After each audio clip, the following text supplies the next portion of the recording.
Hello. So nice to see you at this daily motivational meeting, reading quotes from World Scriptures. We are reading the quote, the book World Scriptures from the beginning. Please find all the chapters at our Miss Billions channel. And today is very interesting quotes we have. We are reading these days about how to avoid mistakes, how to control our mind and body unity, harmony. So the next chapter is self-desire and soulmate, passion, greed, covetousness, hatred, lust. These emotions dominate the soul, causing blindness and leading to destruction. Every major religion recognizes that suffering and evil are caused by excessive desires or desires directed toward the selfish purpose. Buddhism has summed up this principle in the second of the Four Noble Truths and denotes this desire by the term craving. Craving is a fetter poisoning the heart, deluding the mind, and bidding us to evil courses of action. While our religions view selfish desire as baneful and the cause of much suffering, they differ in explaining this selfish desire in relation to human psychology. Um, Buddhism and Jainism reject the desires of all kinds, even the grasping for existence itself, as harmful and source of bondage. In the monotheistic religion, Christianity, Judaism, Islam, and in some texts of Sikhism and Hinduism, the passions of the flesh, which are evil, are distinguished from the healthy ambitions for goodness and the passion for God. Chinese religions condemns only excessive desires and selfish desires. Desires themselves may be good if they are in harmony with the Tao. This is also Father Moon teaching. God created desire that people might aspire for goodness, but it was prevented into self-centered grasping as a result of the human fall. Father Moon teaches that selfish desire are manifestations of all nature, containing qualities and attitudes that were implanted into Adam and Eve at their fall. Various scriptures testify to the fact that humans have corrupted their original nature and deviated from the true calling. Instead, we have sunk to the level of beasts or even lower. Based with the inner contradiction, we allow arrogance, violence, greed, and lust to dominate our lives, selfish desires, and passions.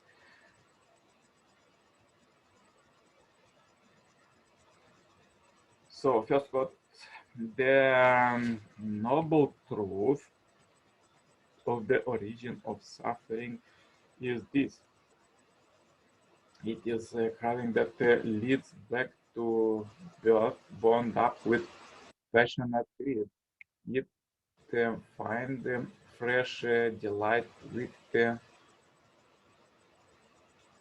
delight now, here and now there, namely craving for sense, pleasure, craving for existence, and becoming the craving for non-existence.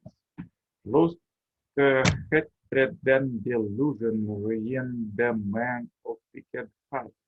They are begotten in himself, like the lust growing of a pit in that stem. Let not one say when he is tempted, I am tempted by God. For God cannot be tempted with evil, and he himself tempts no one, but each person is tempted when he is lured and enriched by his own desire. Then desire, when it has conceived, gives birth to sin, and sin, when it is full grown, bring forth death.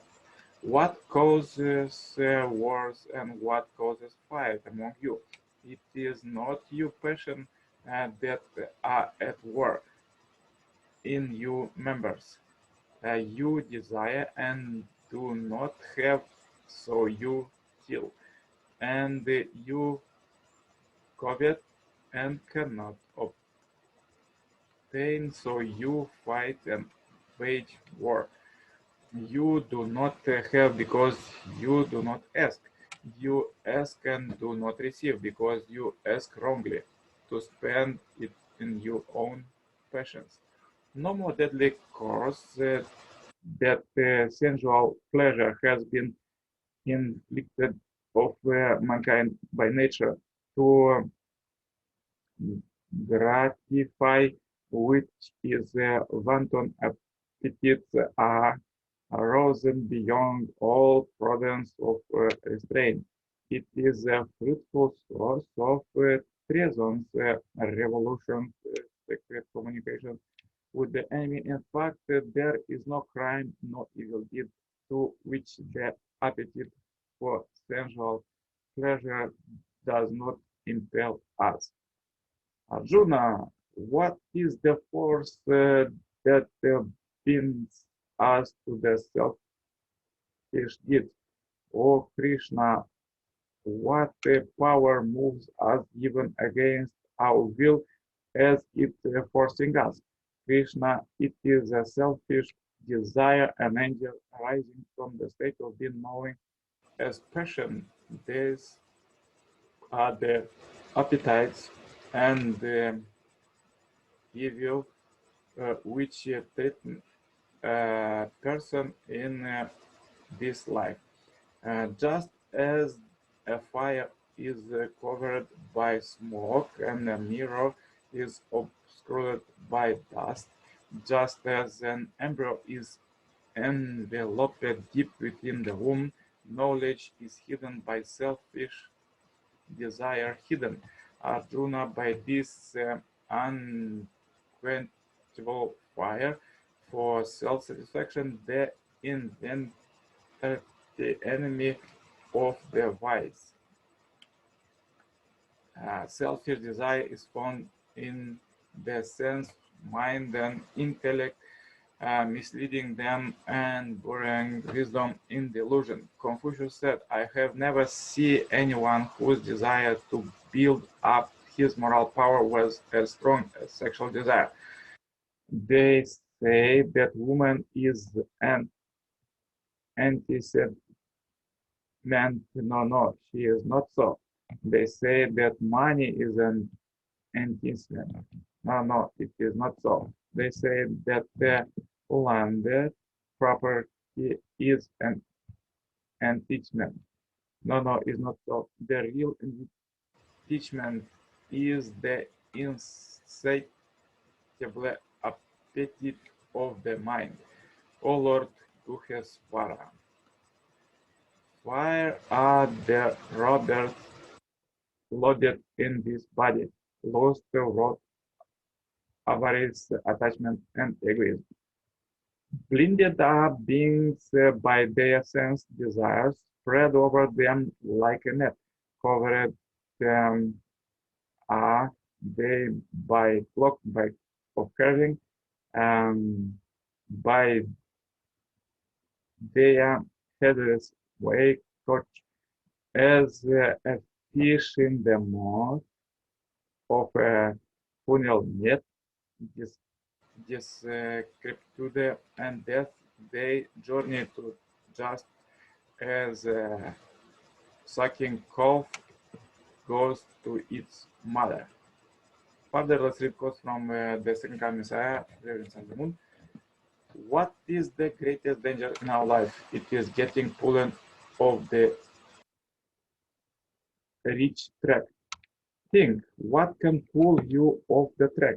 There are two aspects of vulnerability, external and internal. External, the number one temptation is probably money, followed by knowledge and then power.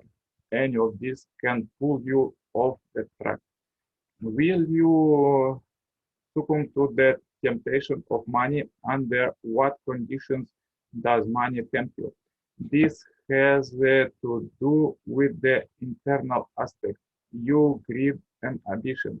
I'm speaking of self-centered greed and ambition. Ambition is not necessarily bad, but when it is self-centered, it is bad. People feel joy when their desires are fulfilled. The whole word desire, however, is often not understood in its original sense because in the present circumstances, our desires tend to pursue evil rather than good. Desires which result in injustice do not emanate from a personal original mind, as unrealized the joy in which the original mind delights by pursuing evil desires. Whenever such desires are sated, we feel unrest in our conscience and agony in our heart. Would a parent ever instruct his child to be evil? Would a teacher deliberately instill unrighteousness in his students? The impulse of the original mind, which everyone possesses, it is to abhor evil and exalt goodness. Human beings are God's substantial object partners. Therefore, God wants to rejoice through us. However, if we are defective partners, always experiencing our fallen nature as jealousy, envy, and arrogance, how can God feel happiness through us?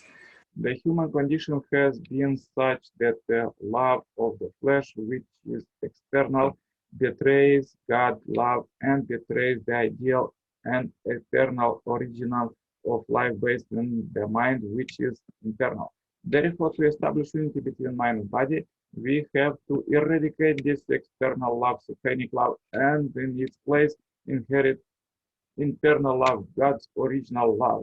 Yes, well, let's inherit this God's original love for salvation. If you have difficulties today, please watch one more time this video. It will help you. And please comment what you think about. Share this video to all your friends to help them avoid mistakes because these are the secrets how to avoid them. And as we are this billion happy life subscribers marathon, and contact me for consultation, cooperation, or to become a member of Heavenly Parents Holy Community globally. Wish you a great blessed day. See you tomorrow. All the best.